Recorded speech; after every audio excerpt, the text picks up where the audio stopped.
Hello everyone. Thanks for joining us for our first 2016 webinar. My name is David Nieto Smavilla, and as Grace mentioned, I'm an application engineer here at Rheosense.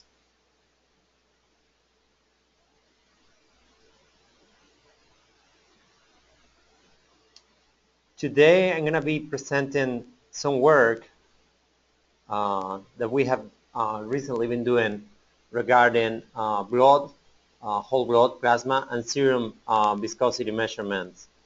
And I want to give you a brief overview of why viscosity is an important parameter for blood flow, and what are the conventional methods to measure viscosity for blood, and what are the limitations and the challenges of those. And in addition, I will try to introduce you to what are the key advantages of using Rheosense technology, VROC, to do these measurements. I will be presenting some examples of data that we have collected in whole blood, plasma, and serum. And I will provide you with general information about how the testing was done, how the cleaning protocols were performed, and so on.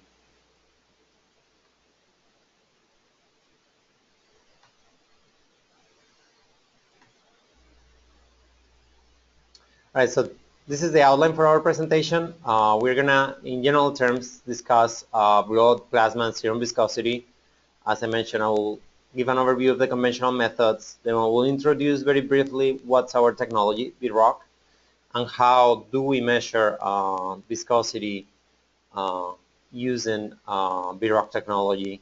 And then I will support this with some experimental results, mainly in canine serum, human plasma and serum, and finally human whole blood. First, let me start with what's viscosity. Most of you are probably familiar with this parameter. It's a physical property of fluids, and it's defined as the resistance of a fluid to flow. Very basically, you can think of it in terms of how much force do you need to push a fluid to make it flow through a device such as the one displayed in this little sketch. So if you have a fluid of very low viscosity, like water, you're going to need to apply a very small force to make the fluid flow. And if you have a fluid with very large viscosity, you're going to need a lot of more force to push it through and make it flow. You can see the sad face of this guy. So the best way to formally define viscosity is using a parallel plate sort of shear experiment. So here's a sketch of it. You're going to have two parallel plates. The bottom one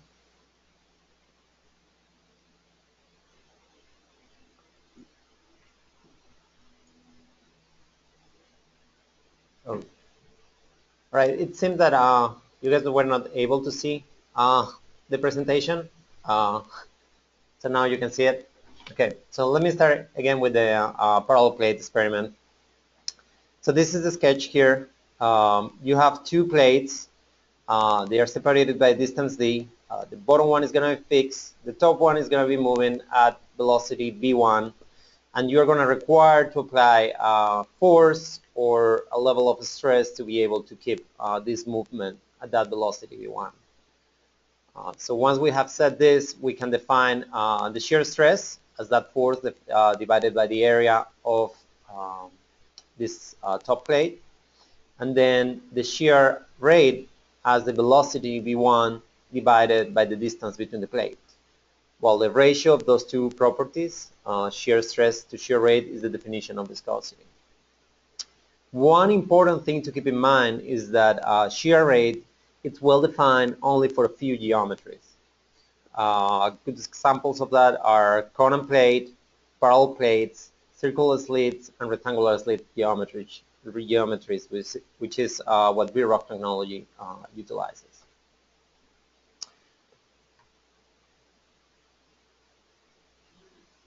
All right, so now that we have set the basics of what is viscosity,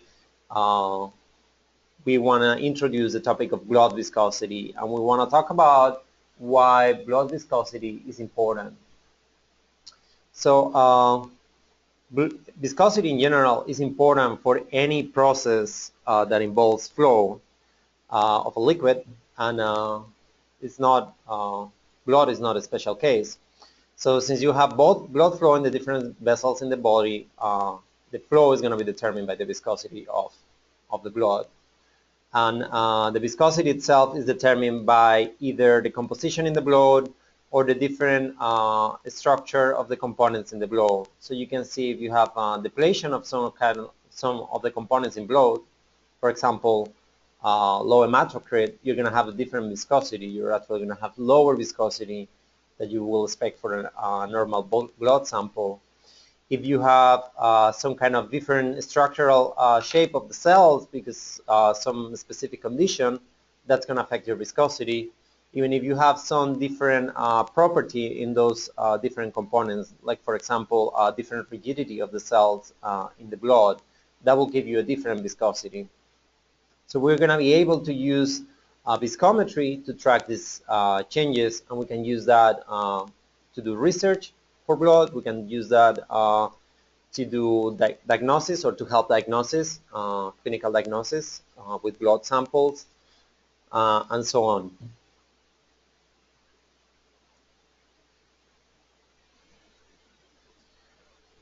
So here we have very nice sketch of the cardiovascular system. And as I mentioned, blood is going to determine the flow. The viscosity is going to determine the flow of blood through that quite complicated system. And there is there's many factors that have been linked to blood viscosity.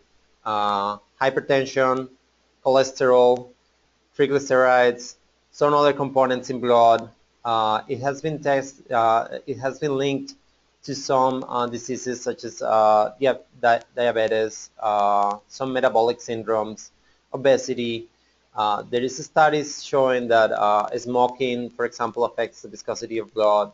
Gender has a correlation to the viscosity of blood, and even age has an effect on the viscosity of blood. You can actually see how older people tend to have a higher viscosity blood, and that can be related to some problems with their cardiovascular system and some of their tendency to have more issues, such as heart attack and things like that. In the case of plasma, it can be used to diagnose acute and chronic inflammation due to infections. It can be used to diagnose some type of cancers and some autoimmune diseases. And for serum, there is a good correlation in the viscosity of serum and hyperviscosity syndrome that can be caused by different types of myeloma.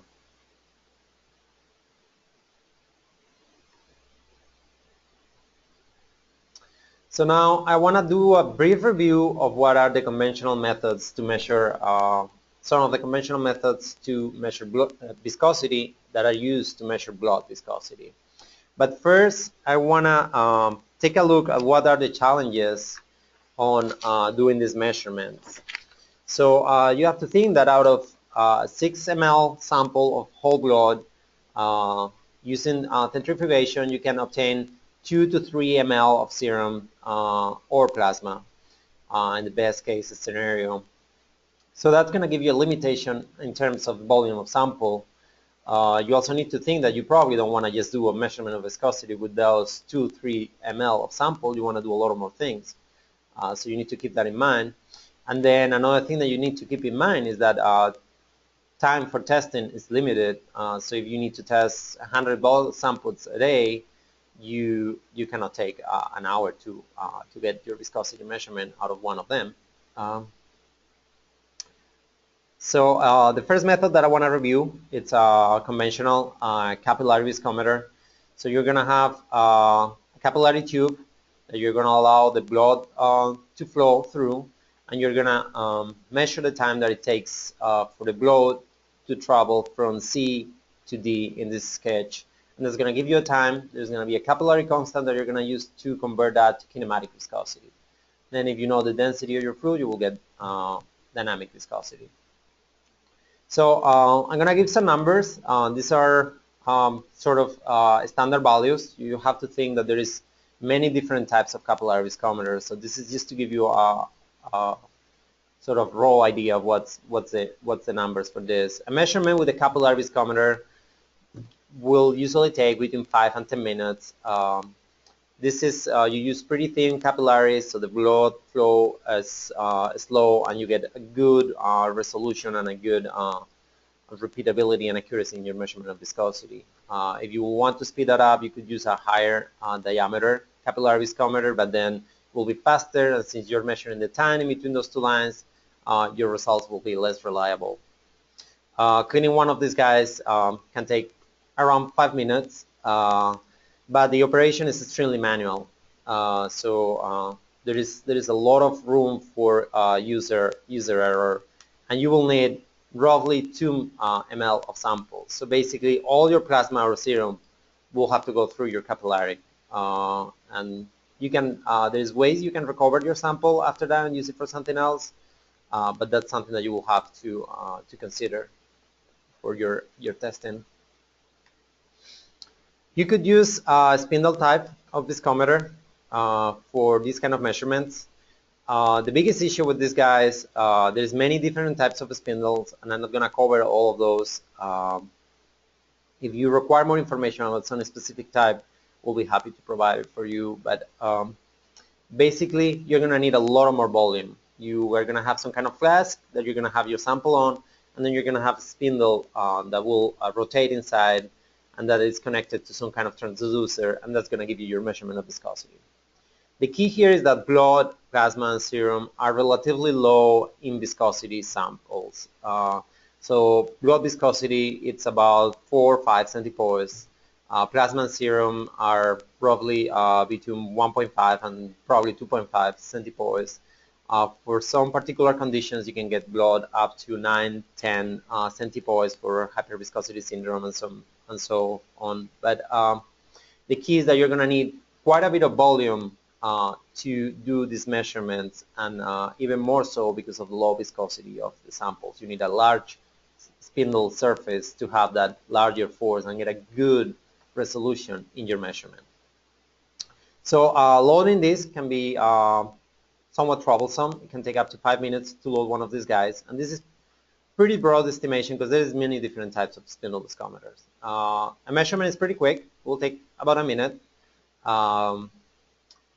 Cleaning can be more troublesome depending on what you are cleaning and what you're not, but cleaning one of these spindle, depending on the shape, can be difficult. And then you require a lot of sample.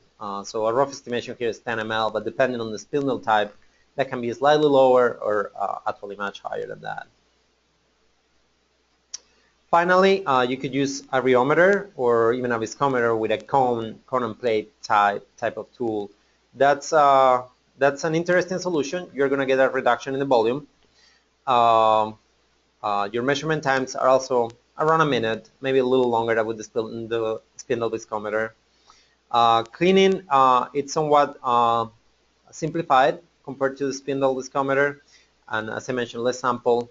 But one key thing to keep in mind is that your cone and plate rheometer, it's gonna be your measurements are gonna be very dependent on the loading. So typically, rheometers require quite a bit of expertise, and getting reproducible and repeatable results it becomes a challenge and depends a lot on the loading procedure. So from one user to another, you will get slightly different results just based on difference on the loading. So summing up, the capillary viscometer main disadvantage, I will say, is that it's prone to human error together with the relatively large sample volume. Spindle viscometers use the largest sample volume, and I forgot to mention that in addition, they will require, they want to allow you to control shear rate, and that's an important feature because, for example, blood is a non-Newtonian fluid. So if you're just measuring plasma and serum, you're fine if you don't control the shear rate. But if you're measuring whole blood, you will want to control that as a parameter if you are comparing different samples. and you want measurements of absolute viscosity. And then finally, the main limitation that I see on cone and plate type of setups for these kind of measurements are the loading, and then there is a key feature of these two as spindle and cone and plate, that is that there is an air liquid interface. I forgot to mention, but if you have an air liquid interface, you can have aggregation of some of the components in plasma, serum, and blood into this interface, and that will affect your measurements of viscosity. So that's a very important challenge that you will have to take into account when you're doing measurements with either of these two last systems. All right, so now I would like to introduce VROC, the Viscometer Rheometer-On-a-Chip. All Rheosense viscometers are powered by this technology. Basically, it's a hybrid of a microfluidic channel with a MEMS pressure sensor array. We put those two together, and by measuring the pressure drop through this channel, we can characterize absolute viscosity of our samples. And we can characterize absolute viscosity because we control the shear rate at which your sample is being sheared or pumped. Some of the key features are motivated by the very small size of the device itself. You can see in this sketch that the length, it's about 1.5 centimeters, but channel depth goes from 20 microns up to 300 microns. So the volume inside the microchannel is so small that it allows you to do measurements with as little as 10 microliters of sample. The second feature that is also motivated by the size is the wide dynamic range. So you can achieve very large shear rates while still keeping laminar flow due to this very small size of the microchannel. It's a flow-through device, so that's going to render a pretty high throughput. A measurement is typically less than a minute, and you can do one measurement after another. If you're doing, for example, viscosity versus shear rate, you can just keep running and get your testing done very quickly. We offer superior repeatability and accuracy. Accuracy is 2% of reading. Repeatability is 0.5% of reading. And this is a very interesting feature. As I mentioned before, loading is not a huge issue because you're just pumping through a pipette or a syringe the fluid into the system. So that allows us to get very repeatable results very consistently, independently of the user that is using the device. And finally, as I mentioned before, there is an issue if you have an open liquid air interface with this, especially with this kind of samples like plasma, serum, and blood, and also protein solutions and many other samples. But effectively, our system is a closed system. You have your loaded syringe is connected into this microchannel, and then you have an outlet tubing that goes out into a waste container, and that can be submerged in some kind of compatible solvent, for example, water. So effectively, you have no evaporation, you have no contamination, and you don't have protein or cell aggregation in the interface that can affect your measurement of viscosity.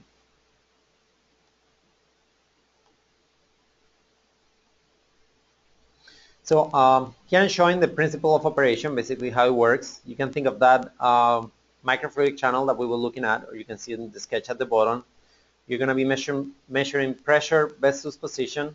The pressure drop is going to be proportional to the shear stress, and then we're going to control flow rate.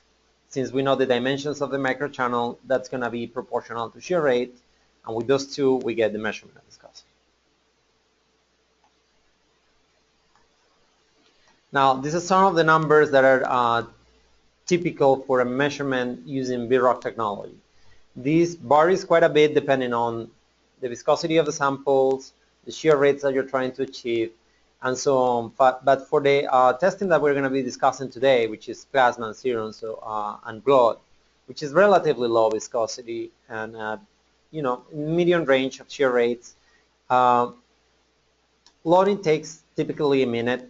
So you're just drawing your sample into your disposable pipette or syringe.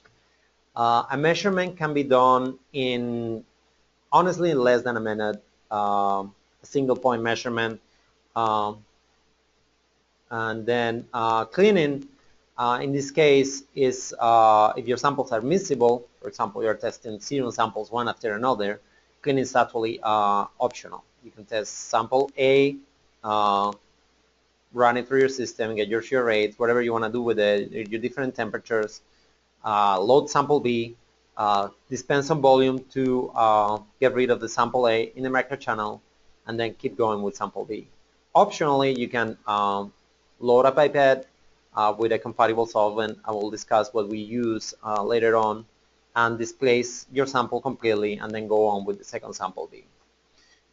Typically, for a single point measurement, less than 100 microliters are required, and that depends a little bit on the instrument that you're going to be using. And I'm going to go into the instruments in the next slide. So these are Rheosense viscometers. We have basically three main products for the measurement of shear viscosity right now. VROC, the first one on the left, it's our R&D instrument I like to think about. Is the most versatile viscometer in the market. You can do measurements of viscosity with as little as 20 microliters. It has a really wide dynamic range of operation. You can see here some of the numbers, 0.5 to 1.4 million inverse seconds. Viscosity range from 0.2 to 200,000 centipoise. And then temperature range from 4 to 70 centipoise. The repeatability and accuracy specs for all these instruments are the same. 2% of reading for accuracy and 0.5% of reading for repeatability. And that's motivated because all of them are powered by the same technology, VROC. The second instrument that I want to discuss is MicroVis. It's our portable viscometer. It uses disposable pipettes, which I love because you don't have to care about cleaning the syringes. And it has, it's portable, so it's battery powered. You can do up to 100 measurements without connecting it to electricity to charge. It requires a somewhat larger volume, 100 microliters for a single point measurement, and it has a somewhat limited operation range. It's a little smaller shear rate range and viscosity ranges, as well as temperature. And the last one is our latest product release, VROC Ignition, which is a fully automated viscometer powered by VROC technology. Some of the key features are that you can do measurements with as little as 10 microliters of sample, which is the smallest in the market for viscosity measurement. You have a wide operation range for shear rate and viscosity, as well as temperature range. But the key feature is that it's fully automated. So sample loading is automated. It can be used with a 96-volt plate or a 40-vial rack. All your samples will be one after another loaded into the system, tested, and then the system will be automatically cleaned using the solvents in the cleaning station right here. So if you have to test a lot of samples a day and you want to do it in an unattended way, that's the instrument for you. All right. So now that we have discussed conventional methods to measure viscosity and their challenges, VROC technology and some of the key advantages that it presents over the previous ones, I want to go into the experimental results. And we have been doing quite a few measurements in different systems related to blood. So the first one is going to be canine serum, and this is the first sample that we tested. So you can see here how the viscosity of canine serum is affected by shear rate. You can see that essentially it's a Newtonian fluid, very, very little shear thinning, almost within the resolution of the system. You can see how it's affected by temperature. So you can measure between 4 and 70 degrees I guess for this specific sample, we measure between 5 and 37 degrees, which is body temperature. Um,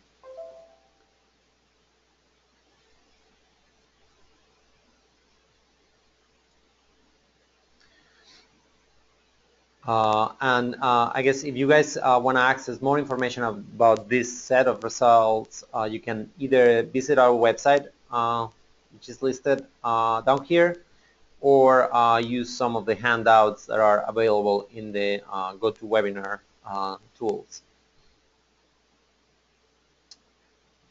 In order to test the samples, these were I guess, the easiest samples that we're gonna show today to test. Cleaning is achieved with 1% aqueous solution. So it's a detergent solution that we often use to clean water-based samples. So you will just run some aqueous solution through your system, and that will completely displace the canine serum. And you will be ready to test something else, or more canine serum, or something, or whatever it is you want to test.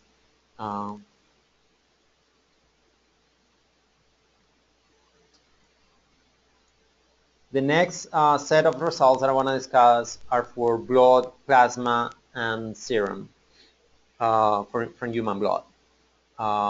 So here we tested healthy patient plasma viscosity, serum viscosity from the same healthy patient, and then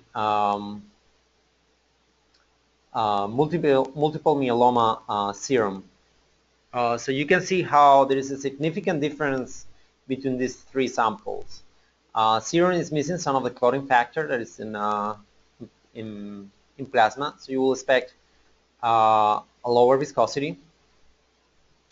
And then you can see how for the multiple myeloma there is missing, this is commonly associated with some kinds of anemia, so we suspect that some of the components are missing as well in this sample, and that motivates an even lower viscosity. You can see how all of them behave essentially as Newtonian fluids. You can see a slight non-Newtonian behavior in the healthy patient plasma viscosity. And you have to, plasma is commonly known to be a Newtonian fluid, but you have to think that conventional methods allow you to test plasma at very low shear rates. With our instrument, we went as high as 15,000 inverse seconds, which is pretty high. You have to think that with a conventional rheometer, you could get easily to 1,000 inverse seconds. With some very specific tools, you will be able to get to 10,000. So this is far beyond, and it's not even the limitation of the instrument. You could go way higher if that's your requirement. On the figure on the right, you can see the effect of temperature on viscosity for all these same three samples. You can see how there is still that trend where the viscosity of plasma is larger than the viscosity of serum, and that's larger than the viscosity of multiple myeloma serum. You can see how, as you will expect, the viscosity decreases as you increase the temperature up to 45 degrees. And that's it. If you guys want to have some more information about this application, you can visit this site down here in our application library, or you can also access the application note through the handouts in the GoToWebinar.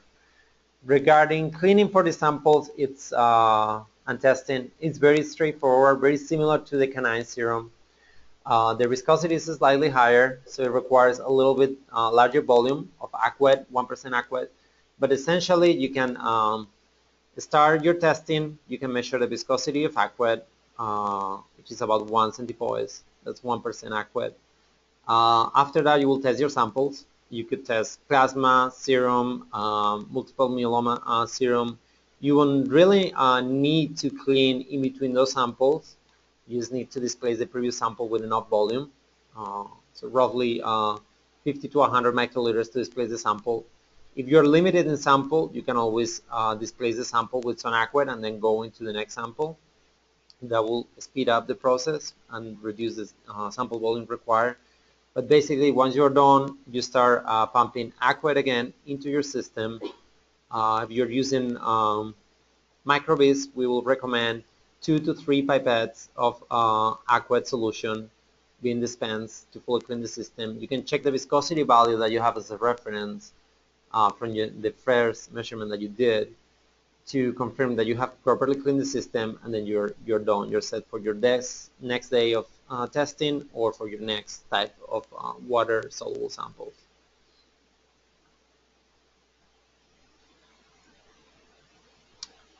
Finally, I want to show some results in whole human blood. So you can see here 3 different sets of data.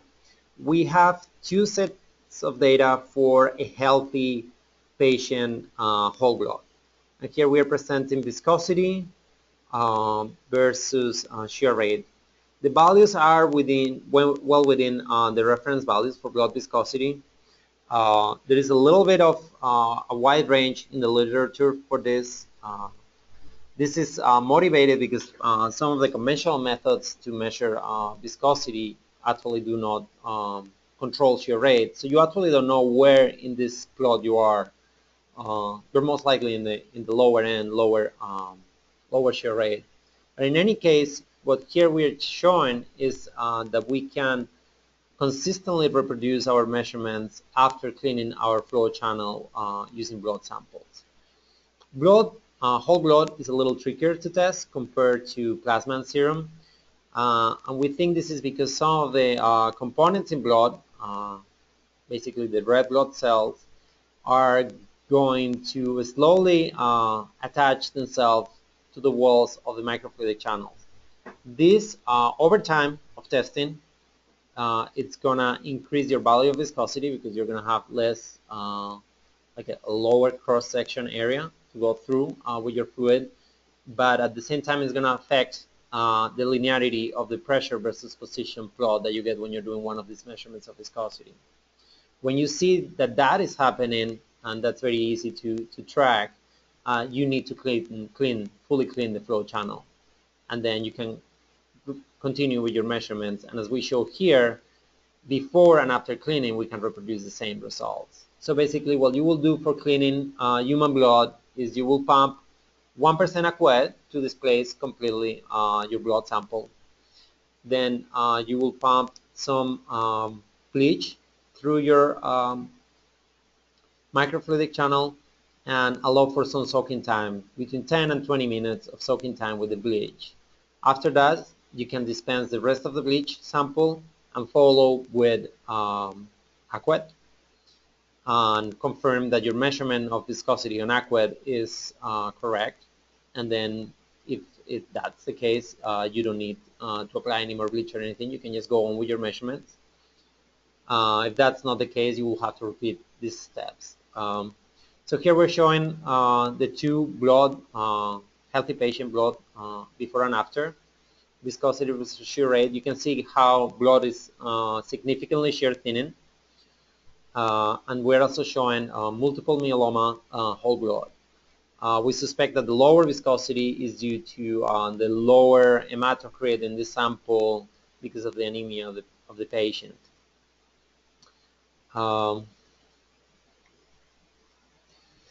Next 2 figures that I'm showing show the viscosity dependence versus temperature, and this is a lot of trickier than for serum and plasma because you have these red blood cells that are going to start to sort of coagulate into the system as soon as you go high on temperature, and you can see how that effect is much greater when you go with whole blood. We go from 25 to 37 and the viscosity decreases as you will expect, and then as you try to go to 45, viscosity will go up, and that's because a lot of those cells are aggregating into the flow channel and they're coagulating among them. They're sort of cross-linking there. In any case, we can apply a cleaning protocol with bleach, and then we can measure the viscosity at 20 and see how the effect of cleaning actually works. In the case of multiple myeloma whole blood, the red blood cell count is much lower. So you can see how the effect is it's much lower. You can go from 25 to 37 to 45. You still see a decrease in viscosity even though it's plateauing. And then if you go back to 25, you can see how your viscosity value has increased. That's showing you that there is red blood cells that have attached into your channel walls. We even go down to 20. If you perform a cleaning using aqueous and then bleach, you will get back to your values, your initial values at 25 and 37. The next figure is showing you the channel depth dependence, and this is very interesting. We have whole blood and multiple myeloma, and we included the plasma for comparison. So the key here is that because of the red blood cell migration towards the center of the channel, and you can think that you have the same effect when you're going through a capillary in the human body. That is about these sizes, so from, let's say, 50 microns to 200 microns. The red blood cells are going to migrate towards the center, and then the viscosity that you're going to see, it's based on the lower concentration that is on the walls of that vessel, or in our case, microchannel. So you can use VROC technology capability to use different flow channel depths to actually study this kind of phenomena, and that's what we did here. We use 50, 100, and 200 microns flow channels. As you can see, for the 200 microns, we are basically plateauing, and you are getting the values for the bulk viscosity of those samples. And then as you go down in the channel depth, your viscosity decreases as those cells are migrating towards the center of the microchannel, and this agrees very well with at least qualitative with the literature references in this kind of phenomena. So if you want to learn more about this specific application note, you can download it from the handouts, or you can visit our website application library in this site below here, and you will be able to access the complete application note.